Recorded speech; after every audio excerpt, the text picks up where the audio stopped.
Now, one thing that some thought we would see at Worldwide Developer Conference was an announcement related to Apple's AR VR headset.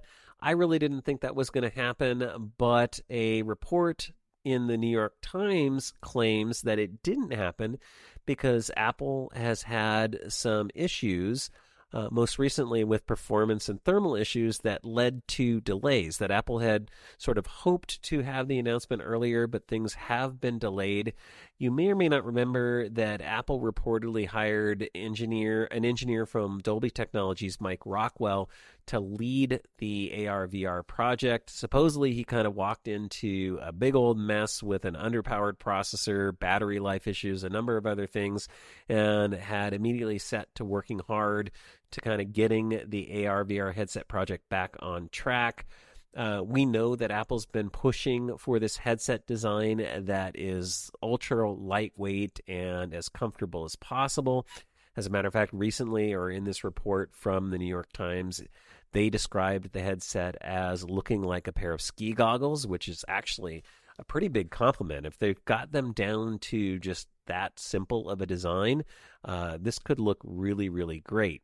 There was a belief that the project is getting very close to actually being completed, which was kind of driving a lot of the rumors, thinking that we would see an announcement at Worldwide Developer Conference. Apple reportedly has already given demos to their board of directors, so we are getting close, but it seems like not close enough for Apple to be able to make an announcement just yet. The report also said that Apple has been looking to some of the Hollywood talent they've been working with on Apple TV Plus projects to kind of drive new and innovative content and experiences for the AR/VR headset.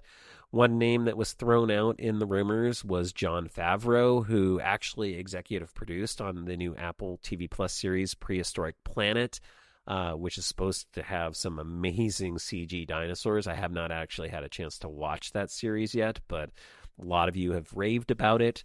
The report is claiming that he's working to bring the show's dinosaurs to life in the headset, and the story goes that Apple is looking for additional kind of Apple TV content and video content to bring to the new headset. So a lot of people are very excited about the headset. The same New York Times reports says that Apple's also working on software tools that would help developers work with the camera and voice systems in the headset to allow for a hands-free navigation experience to make navigating the device a lot easier.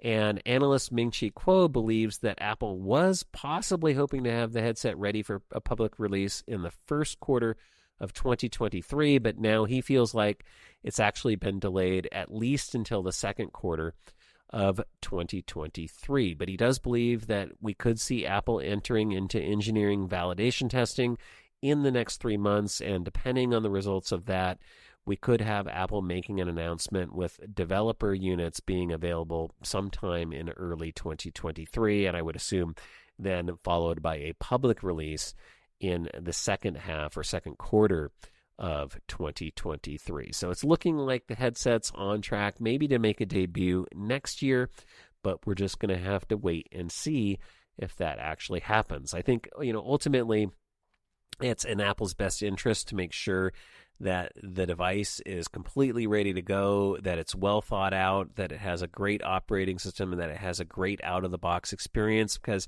as we know, we've been hearing that it's going to be actually a pretty pricey device early on, and I think Apple's just going to have a ton of eyes and a lot of really harsh critics to deal with. So they really need to get this one, I think, right out of the box, and taking a little bit of extra time, making sure that experience is perfect is, I think, ultimately going to be the right move. So I'm actually really glad when I hear that Apple's delayed things to make sure that they get, the design, the user experience, the battery life, all of those things just right.